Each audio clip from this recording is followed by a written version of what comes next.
ये वाले क्वेश्चन में एक 2 डिजिट नंबर है। हमें ये 2 डिजिट नंबर निकालना है।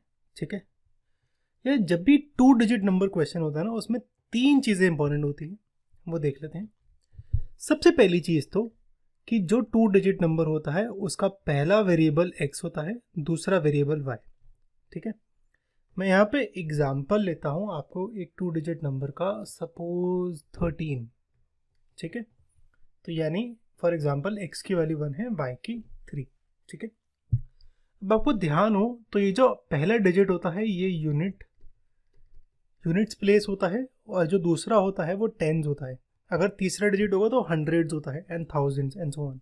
ठीक है, तो ऐसे ही ये यूनिट्स है और ये टेंस है। ठीक है, अब टेंस का मतलब होता है कि जो x है उसको मैं 10 से मल्टीप्लाई करूंगा, 10x, और फिर y से ऐड कर दूंगा तो मेरा नंबर बन जाएगा। कैसे? 1 को 10 से मल्टीप्लाई करूं तो 1 इंटू 10 प्लस यूनिट डिजिट्स 3, तो ये नंबर बन जाएगा 10 प्लस 3 13, है ना। तो यानी एक्चुअल नंबर होगा 10x प्लस वाई, अगर आपका नंबर एक्स वाई है तो। अब बात आ रही है reversing the digits. Reversing the digits में क्या होगा? ये हो जाएगा yx, यानी अब ये यूनिट्स, ये टेंस। तो अगर जैसे 13 के बन जाएगा 31, तो 31 अगेन ये यूनिट्स u लिख दिया, और ये टेंस। तो ये हो सकता है 3 इंटू 10 प्लस 1, यानी 30 प्लस 1 31। तो ऐसे ये क्या हो जाएगा? 10 into y plus x, 10y plus x.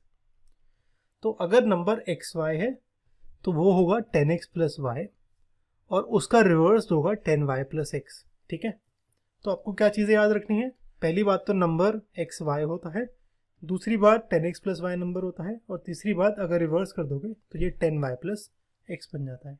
ठीक है, अब करते हैं क्वेश्चन।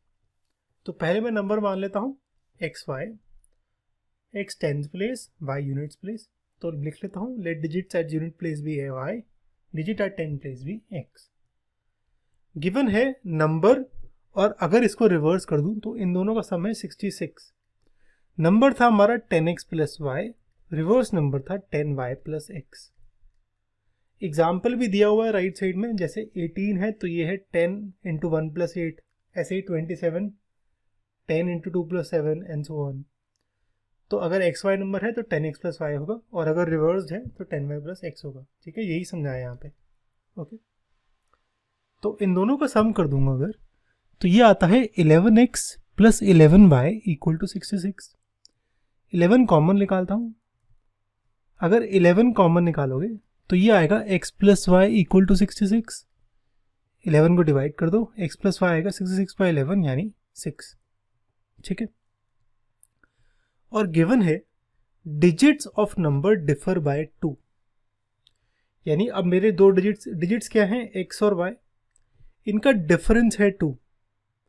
तो हम कह सकते हैं x minus y equal to 2।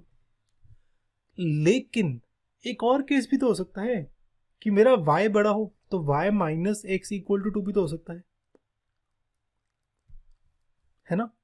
तो आपको यहाँ पे दोनों केस अज्यूम करने पड़ेंगे, यानी पहले आपको फर्स्ट और सेकंड इक्वेशन सॉल्व करनी पड़ेगी, और फिर आपको first and third equation solve करनी पड़ेगी। उन दोनों से अलग अलग आंसर्स आएंगे, सेम आंसर नहीं आएगा।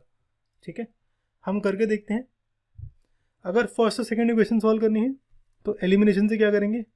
मेरा ये प्लस वाई है माइनस वाई, तो कुछ नहीं करना, मैं साइन, अच्छा साइन चेंज कर लेते हैं, वैसे तो साइन करने की जरूरत नहीं थी। अगर यहाँ पे कर लेते हैं तो एक्स और x cancel, y plus y 2y हो जाएगा, सॉरी यहाँ पे ये नहीं आएगा, और 6 माइनस 2 8 हो जाएगा, सॉरी 6 माइनस 2 4 हो जाएगा। 2y की वैल्यू 4, y की वैल्यू 2। अब y की वैल्यू टू सेकेंड इक्वेशन में पुट करूंगा, x की वैल्यू 4 आएगी। ठीक है, तो x equal to 4, y equal to 2, जो पहली दो इक्वेशन थी उनका आंसर है। नंबर आएगा ये 42। ठीक है, ये अगर ऐसे निकालना ऐसे निकाल लो, नहीं तो मेरा x y था ना, तो x 4 है y 2 है, तो 42 ही तो आएगा। और मेरे ख्याल से दूसरा नंबर आएगा ना, वो 24 आएगा मेरे ख्याल से। चेक कर लेते हैं। फर्स्ट और थर्ड इक्वेशन में वो कुछ ऐसे है। यहाँ पे मैं अगेन साइन चेंज करता हूँ, वैसे साइन चेंज की ज़रूरत नहीं है पर आप फिर भी कर लो। तो यहाँ पे ये y कैंसिल हो जाएगा, 2x की वैल्यू 4, x की वैल्यू 2, x की वैल्यू 2 किसी भी क्वेश्चन में पुट कर दो, थर्ड में पुट करता हूँ तो y की वैल्यू 4, तो अब ये आएगा 24। ठीक है, तो यूजुअली अगर एक 42 आंसर है तो इसका उल्टा भी सेम ही आंसर होगा। ठीक है, 24 42, पर आपको लिखना पड़ेगा ये क्यों है, अपने आप ना हवा में डाल देना कि हाँ जी 24 होगा जी 42 होगा, नहीं नहीं नहीं, एक्सप्लेन करो क्यों। आपको खुद भी तो पता होना चाहिए कि कहाँ से क्या आंसर आया। ठीक है, तो फाइनली 2 आंसर्स आएंगे, एक आंसर नहीं आएगा। ठीक है, ये चीज़ का ध्यान रखना, हमेशा जो क्वेश्चंस होते हैं डिजिट वाले उसमें यही प्रॉब्लम होती है। ओके।